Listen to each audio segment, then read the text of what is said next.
इससे पहले क्लास में हमने RMS value of current and RMS value of voltage कैसे फाइंड आउट करते हैं हमने चेक सॉल्व किया था।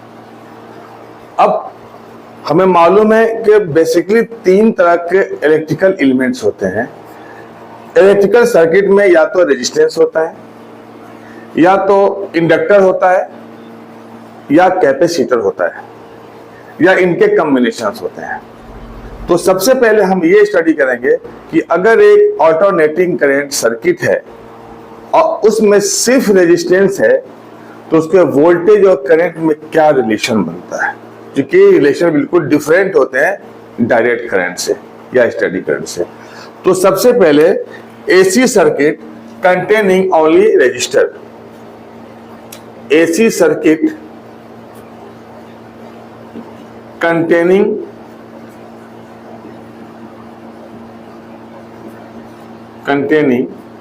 only register।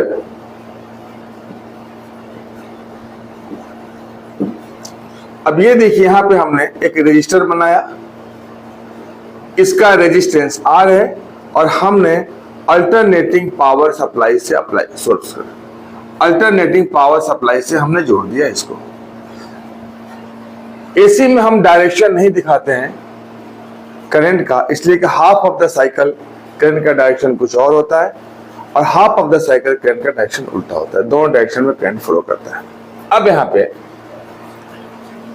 अगर एक डायनेमो जब मूव करता है तो सबसे पहले जनरेट होता है वोल्टेज, और अगर सर्किट मिल जाता है, अगर वोल्टेज हम किसी सर्किट में सप्लाई करते हैं तो करंट होता है।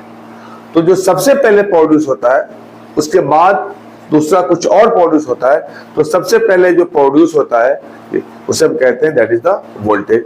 तो वोल्टेज का जो इक्वेशन होता है साइनसोइडल वेव का, this is the V equal to V naught sine omega T, जिसको हम लोग डिस्कस कर चुके हैं इक्वेशन 1। अब अगर V को ओम्स लॉ के हिसाब से हम IR लिख दें तो ये हो जाएगा V naught sine omega T. I को यहां पे लिखें तो I इज इक्वल टू क्या हो जाएगा V naught upon R sign omega T. V naught upon R हमें मालूम है कि वोल्टेज अपॉन रेजिस्टेंस करंट के बराबर होता है, ओम्स लॉ से। अब अगर यहाँ पे पीक वोल्टेज है तो हमारा करंट भी पीक करंट होगा। मतलब ये हुआ कि हम ये लिखेंगे यहां पे कि I equal to I not sine omega T, equation 2। तो हम क्या देख रहे हैं यहां पे कि हम यहां पे V equal to V naught sine omega T, voltage से हम करंट तक पहुंच गए बहुत आसानी से। अब देखेंगे दोनों में रिलेशन क्या है। अब जरा देखिए यहां पे ये ओमेगा टी, यहां पे ओमेगा टी, दोनों का फेज सेम है। मतलब rise of the current and fall of the current, zero to maximum, maximum to the zero, दोनों साथ साथ होगा। तो यहां पे क्या है, सेम फेज ओमेगा टी। तो rise of current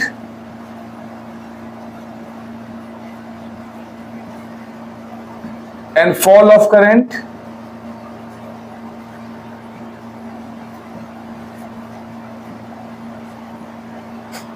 are in same pattern।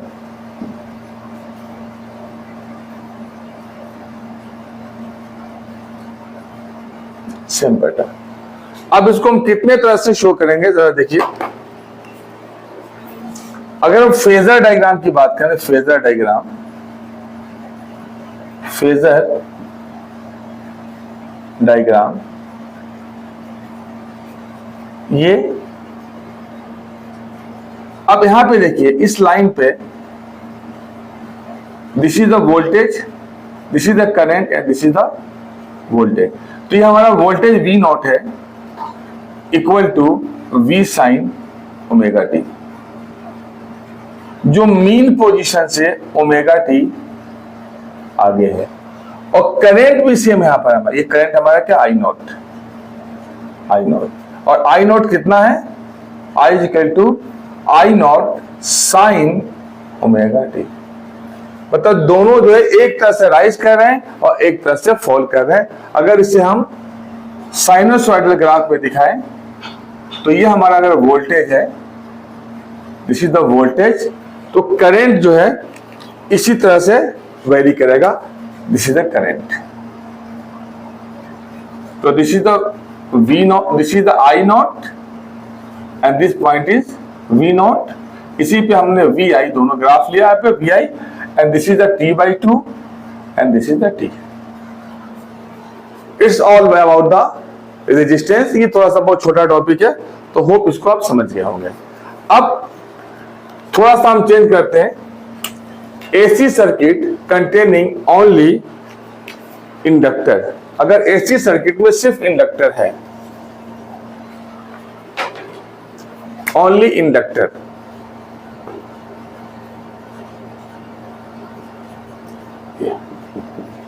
AC circuit containing only inductor, और यहां पे हमने रेजिस्टेंस को हटा के हमने यहां पे इंडक्टर डाल दिया, ये। और जिसका इंडक्टेंस, सेल्फ इंडक्टेंस L है। फर्स्ट क्या जनरेट होता है, वोल्टेज, तो हम इसको यहां रहने देंगे, not going to change it all, हम इसको चेंज नहीं कर रहे हैं। बाकी जितनी भी चीजें हैं सब चेंज हो जाएंगी, all things will be change.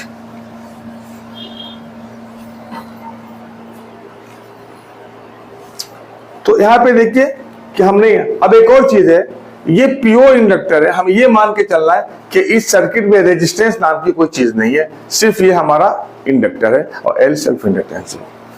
अब हमें V से V नॉट साइन ओमेगा तक पहुंचना है। V equal to V naught sine omega दिया हुआ है और हमें करंट तक पहुंचना है। हमें करंट का रिलेशन फाइंड आउट करना है। करंट तक कैसे अप्रोच करेंगे, तो हमें, आपको ये मालूम है अच्छी तरह से कि E इक्वल टू होता है -L di/dt, या मॉडुलस कर दें तो ये वैल्यू हमारा क्या हो जाएगा, it become L di/dt, positive हो जाएगा। और V क्या है, E है, हमने यहाँ पे V इस्तेमाल किया है और EMI में हमने E इस्तेमाल किया था, तो E एंड V क्या है, सेम है। मतलब ये है कि V को हम लिख सकते हैं L di/dt। हम किसको लिख सकते हैं, V को, and this is the V naught sine omega t। Okay, अब हम di को यहां पर रखते हैं, V नॉट अपॉन L ये हो गया, और यहां पे हो गया साइन ओमेगा t dt। देख के ही लग रहा है कि हमें इंटीग्रेशन करना है, कंप्लीट साइकिल का निकालना है, जो अभी है कंप्लीट का एंड तक निकालना है आपको। अब डी आई को हम इंटीग्रेट करते हैं, इट इज द, क्योंकि हम बाउंड्री नहीं ले रहे हैं, ये 1 साइकिल और 2 साइकिल, इसलिए हमने इनडेफिनिट इंटीग्रेशन लिया। नाउ अब V नॉट L दोनों कांस्टेंट है, तो इसको यहीं पे रहने दिया हमने, V नॉट अपॉन L, और साइन ओमेगा t dt, और इसको हमने इंटीग्रेट करना है। ओके, di का इंटीग्रेशन क्या होगा, I, मैं बताया था, सिर्फ अगर di तो इंटीग्रेशन I होगा, di का इंटीग्रेशन I, dp का p, dk का k, dl का l। लेकिन यहाँ पे dt अलाउ नहीं है, अकेला नहीं है, साइक्लो फंक्शन के साथ है, तो V नॉट अपॉन L। अब इससे इंटीग्रेट करेंगे तो साइन ओमेगा t होता है minus cos omega t, minus cos omega t। लेकिन यहाँ पे कांस्टेंट ओमेगा है, अगर सिर्फ साइन t होता तो हमारा क्या होता, माइनस कॉस t। अगर सिर्फ साइन t होता, अगर ये कहते हैं साइन t, अगर हमारे पास होता सिर्फ यहाँ पे साइन t एंड dt, तो इसका इंटीग्रेशन होता माइनस कॉस t। लेकिन साइन के साथ ओमेगा लगा हुआ है, इसलिए ओमेगा हमारा डिवाइड हो जाएगा। इंटीग्रेशन के रूल्स में से है।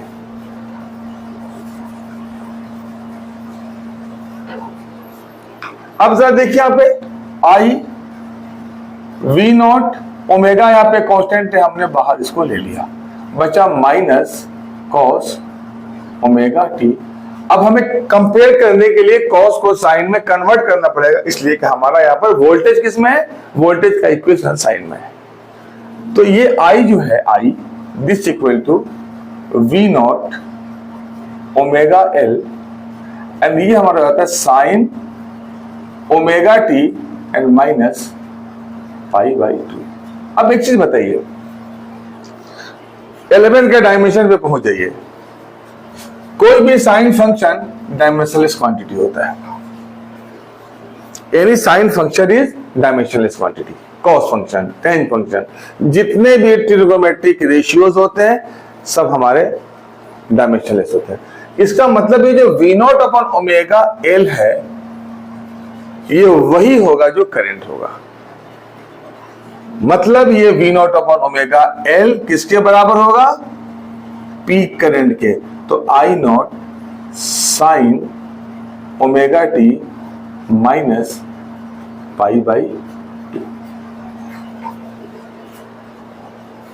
ठीक है, अब इसमें क्या है जरा देखिए, यहां पर ओमेगा टी और यहां पे omega T minus pi by 2, मतलब करंट लैग कर रहा है वोल्टेज से पाई बाई 2 से।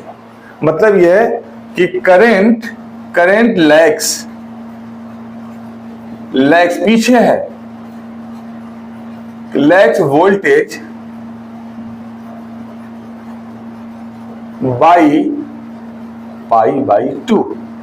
मतलब करंट और वोल्टेज इसमें साथ साथ नहीं चलते हैं। डीसी में थोड़ा कहानी अलग थी, डिफरेंट अप्रोच से डिफरेंट तरह का है कि करंट और वोल्टेज, मतलब यह है कि वोल्टेज जब 90 डिग्री पे पहुंच जाएगा तो करंट 0 पे होगा, या वोल्टेज 0 पर है तो करंट 90 डिग्री पीछे होगा। अब इसको हम देखते हैं कि फेजर डायग्राम से कैसे बनता है। हम इसे देखेंगे फेजर डायग्राम से।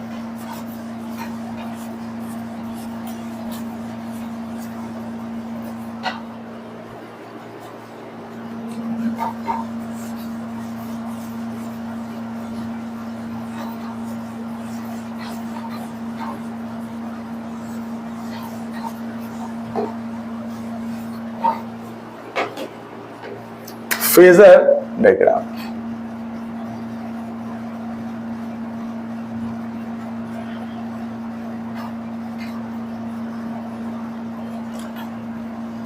तो सबसे पहले जो वोल्टेज है उसको ही हम लिखते हैं। तो वोल्टेज है साइन ओमेगा टी, मतलब यहां से ये हमारा this is the V naught equal to V naught sine omega T, और ये टिप जो है वो वी नॉट है। ये कितना है, ओमेगा टी। लेकिन जो वोल्टेज है करंट, ये I equal to I not sine omega T. ये कितना लैग कर रहा है, ये पाई बाई 2। मतलब ये है कि V से करंट पाई बाई 2 पीछे है, और मीन पोजीशन से कितना पीछे है, पाई बाई 2 माइनस ओमेगा टी। तो मतलब यह है कि यहां पे करंट लैग कर रहा है और वोल्टेज लीड कर रहा है। एक्चुअली अगर हम ग्राफ बना दें ऐसे करके, हम लंबा सा ये सर्किल बना दें ऐसे, तो ये घूमकर ये हमारा यहाँ पे हमारा हो जाएगा वी नॉट। अगर यहाँ पे टॉप पे ये वी नॉट हो जाएगा। ये अगर करंट का सर्किट बना दें तो ये हमारा हो जाएगा आई नॉट। ये हमारा फेजर डायग्राम है। और अगर कहीं और दिखाना चाहे, ऐसे ग्राफ पे हम दिखा दें, इस ग्राफ पे, तो ये हमारा वोल्टेज है मान लीजिए, तो करंट हमारा यहां से शुरू होगा। ये हमारा V है, ये V है, तो हमारा I कहां से शुरू होगा, यहां से शुरू होगा, और यहां से शुरू होगा तो यहां से जाकर ऐसे जाएगा। तो ये V यहां से स्टार्ट हो रहा है, V starting from the origin, यहां से पीछे जा रहा है 90 डिग्री। अब कुछ और भी इंटरेस्टिंग चीजें इसमें, उसको हम देख रहे हैं।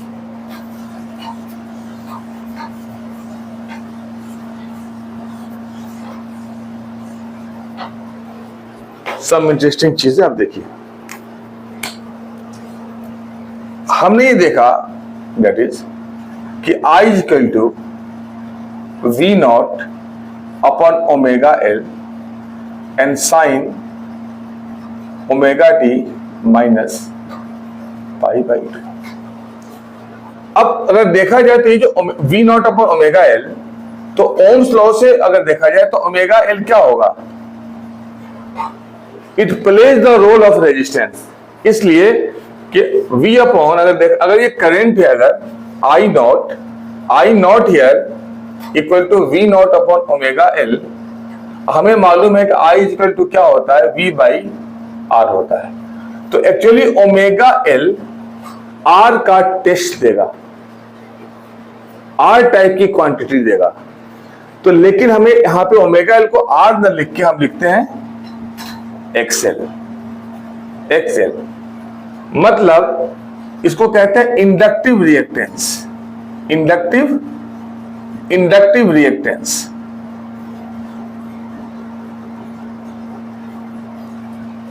एक्सएल इज इंडक्टिव रिएक्टेंस, और डेफिनेटली जो पोजीशन है वो रेजिस्टेंस का है, तो ऐसा यूनिट हो जाएगा ओम unit.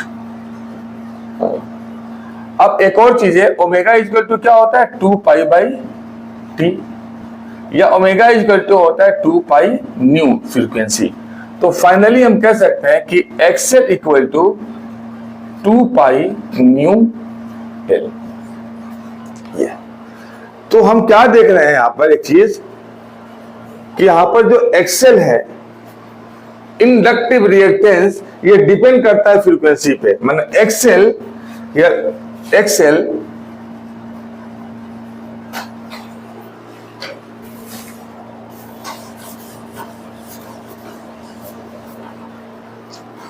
XL directly proportional to the frequency.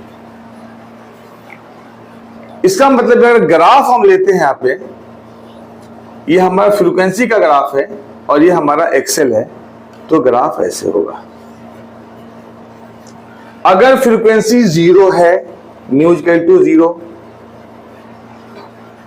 That is कब होता है, जब हमारा स्टडी करंट होता है, STEADY स्टडी करंट, या हम मार्केट में बोलते हैं उसे डीसी डायरेक्ट करंट। तो डायरेक्ट करंट में इंडक्टेंस, एक इंडक्टर, डायरेक्ट करंट में एक इंडक्टर कोई भी रेजिस्टेंस ऑफर नहीं करेगा। डायरेक्ट करंट में इंडक्टर कोई भी रेजिस्टेंस ऑफर नहीं करेगा। जैसे जैसे फ्रीक्वेंसी बढ़ती जाएगी, इंडक्टिव रिएक्टेंस बढ़ता जाएगा। फॉर एग्जाम्पल, इंडिया में जो एसी जो का रोटेशन होता है 50 हर्ट्ज है, और यूएस में, सऊदीया में 60 हर्ट्ज है। इसका मतलब है कि अगर एक इंडक्टर, सेम इंडक्टर अगर इंडिया के किसी सर्किट में हम जोड़ दिया हमने वहां की एसी सप्लाई में, और सेम इंडक्टर को अगर हम सऊदीया यूएसए के हम अगर डिवाइस में जोड़ते हैं एसी सर्किट में, तो वहां पर रिएक्टेंस कम होगा और यहां पे रिएक्टेंस ज्यादा होगा। तो ये है हमारा कि हमारा इंडक्टिव रिएक्टेंस इस चीज पे डिपेंड करता है कि फ्रीक्वेंसी कितनी है। फ्रीक्वेंसी जितनी बढ़ेगी, इंडक्टिव रिएक्टेंस उसी तरह से बढ़ता जाएगा। अब दूसरा टॉपिक हम लेके चल रहे हैं, इंडक्टर को हटा के हमें डाल रहे हैं कैपेसिटर। अगर सर्किट में कैपेसिटर है तो क्या होगा।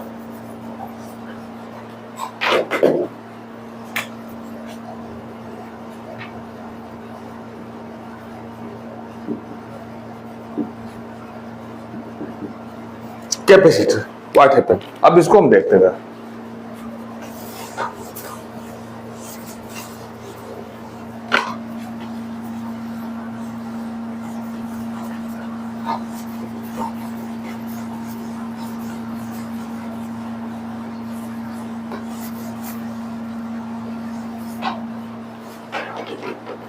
कैपेसिटर, हमने सिंपल एक डायग्राम बनाया कैपेसिटर का, एसी सप्लाई से जोड़ दिया, V है, और इसका कैपेसिटेंस C है। स्टार्टिंग पॉइंट वही होगा, पहले क्या जनरेट होगा, what is generated, that is the V equal to V naught sine omega T. अब सवाल आता है कि कैपेसिटर में हम करंट तक कैसे पहुंचेंगे।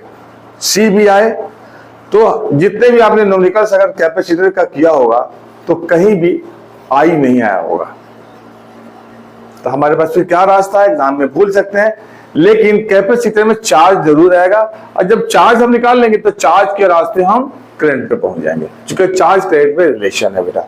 तो हमने V को लिखा Q by C and V naught sine omega T. अब हर जगह हम नहीं कर सकते इंटीग्रेशन, रेजिस्टेंस में कुछ भी नहीं किया, इंडक्टर में हमने इंटीग्रेट किया, और कैपेसिटर में हम डिफरेंशिएट करेंगे।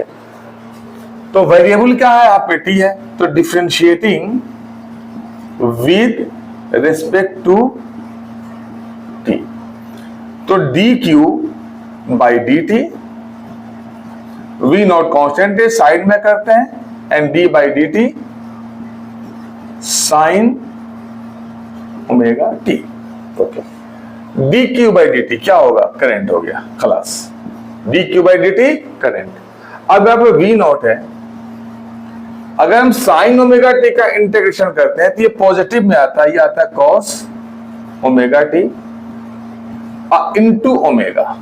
याद रखिएगा, अगर सिर्फ साइन टी होता तो कॉस टी हो जाता, लेकिन ऑलरेडी यहां पर एक कांस्टेंट है ओमेगा, इसीलिए ओमेगा से मल्टीप्लाई हो जाएगा। तो finally I equal to V not omega and this is Q by C. यहां सी हम छोड़ दिया था हमने, यहाँ पे सी वी नॉट सी होगा, यहाँ पे वी नॉट सी, तो वी नॉट ओमेगा, यहाँ पे वी नॉट सी है, यहाँ पे सी हमसे मिस कर गया था, तो वी नॉट सी। अब यहाँ पे होगा V not omega C cos omega T,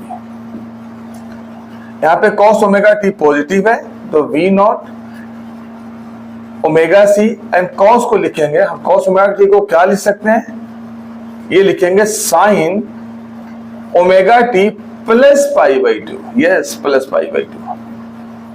अब हमें इसे वी नॉट अपॉन आर के फॉर्म में लाना है, तो हम क्या करेंगे, आई को लिखेंगे यहाँ पे I equal to V not upon 1 upon omega सी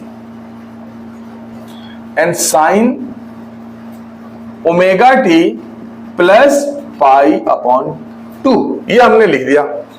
इसे हमने वी 1 अपॉन ओमेगा सी को बाद में हम एक्सी ले लेंगे, इसे हम फॉर्म में लाने के लिए हमने कहा। अब अगर देखें तो ये हमारा क्या हो जाएगा, बाय द डायमेंशन देखें तो करंट ही होगा।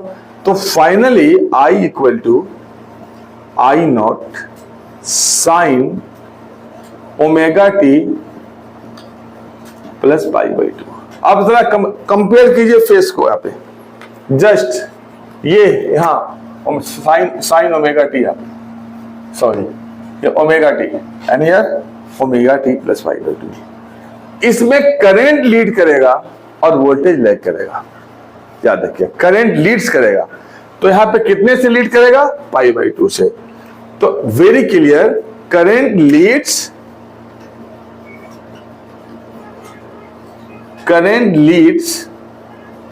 Voltage by pi by 2। अब चलते हैं फेजर डायग्राम पे, ठीक है ना, इसका फेजर डायग्राम बनाते हैं, बहुत ही आसान है, आप सीख गए होंगे 2 के बाद।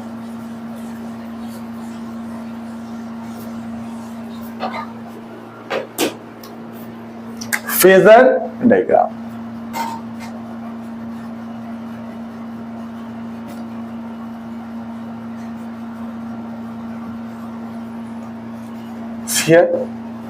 वोल्टेज की पोजीशन हम वही रखेंगे, this is the omega T से वोल्टेज लीड कर रहा है, and this is V equal to V naught sine omega T, और जो टिप है ये हमारा वी नॉट होता है।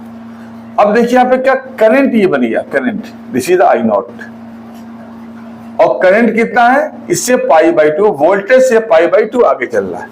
दोनों कभी भी एक साथ नहीं चलेंगे कैपेसिटर में, हमेशा वोल्टेज पीछे रहेगा π/2 से और करंट हमेशा π/2 से आगे रहेगा। तो इसे हम कहते हैं यहाँ पे I इक्वल टू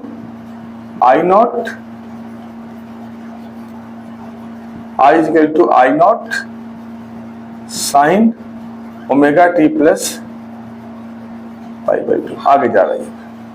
क्लियर? तो हमने फेजर डायग्राम से देख लिया। अगर यहां पे हम लेते हैं, यहां पे तो अगर हमारा ये V है, this is the graph of the V, ये V शो हो रहा है V, तो करंट हमारा यहां से चलेगा, यहां से I हमारा 90 डिग्री आगे चलेगा, तो like this. Now we discuss about the capacitive reactance. अब जरा देखिए, इससे आगे कुछ और हम करते हैं।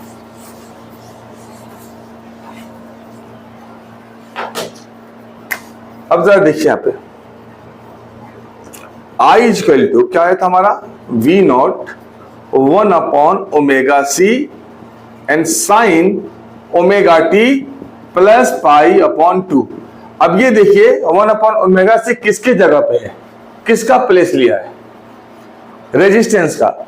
लेकिन नेचर तो रेजिस्टेंस का है, लेकिन नाम रेजिस्टेंस नहीं देख रहे हम। इसका क्या नाम रखेंगे हम, 1/ωc को XC बोलते हैं, 1/ωc एंड इसको क्या कहते हैं, कैपेसिटिव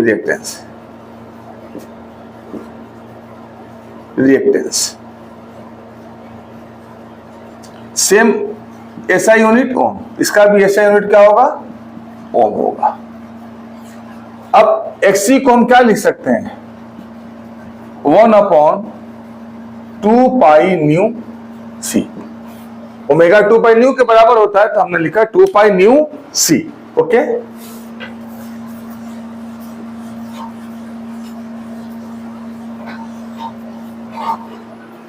अब जरा देखिए यहां पे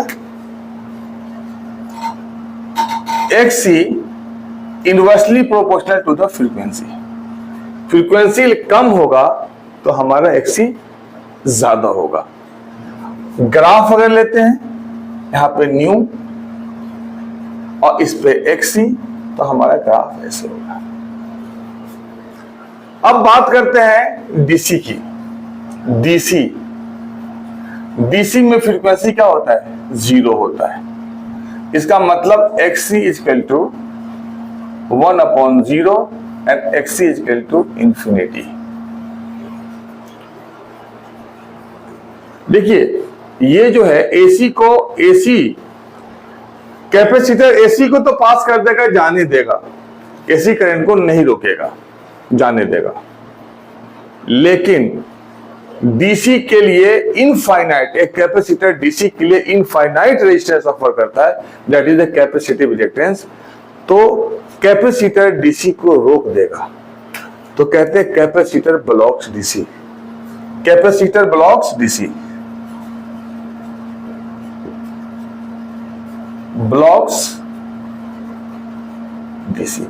मतलब इसीलिए आपने देखा होगा कि जो न्यूमेरिकल कराया जाता है कैपेसिटर पे, तो कहीं भी उसमें करंट का डायरेक्शन नहीं दिया जाता, करंट फ्लो नहीं दिखाया जाता है। इसलिए नहीं दिया कहा जाता है कि उसमें करंट फ्लो नहीं करता है। फिर एक सवाल आप पूछ सकते हैं कि अगर करंट फ्लो नहीं होता है तो कैपेसिटर चार्ज कैसे होता है। यस माय डियर स्टूडेंट्स, जब तक कैपेसिटर चार्ज फुल्ली नहीं होता है, कैपेसिटर में करंट फ्लो करता है। कैपेसिटर में करंट फ्लो करता है जब तक वो फुल्ली चार्ज नहीं हो जाए।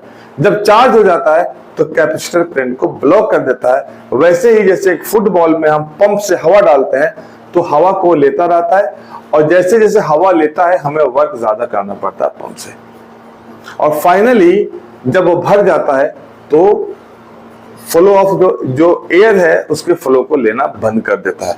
वैसे ही जब कैपेसिटर शुरू में चार्ज होता है, इजिली चार्ज होता है, और बाद में बहुत ज्यादा हमें वर्क करना पड़ता है, मतलब that is the electrical work करना पड़ता है उसको चार्ज करने के लिए। जैसे जैसे पंप से हम हवा डालते हैं वैसे ज्यादा हमको मेहनत करना पड़ता है, वर्क ज्यादा करना पड़ता है, तो इलेक्ट्रिकल वर्क ज्यादा करना पड़ता है। एंड फाइनली जब कैपेसिटर चार्ज होता है तो डीसी को ब्लॉक कर देता है और मैं अपने आप को यहीं पे ब्लॉक करता हूं। This lecture is finish. अब नेक्स्ट वीडियो के साथ हम फिर मिलेंगे, तब तक के लिए गुड बाय।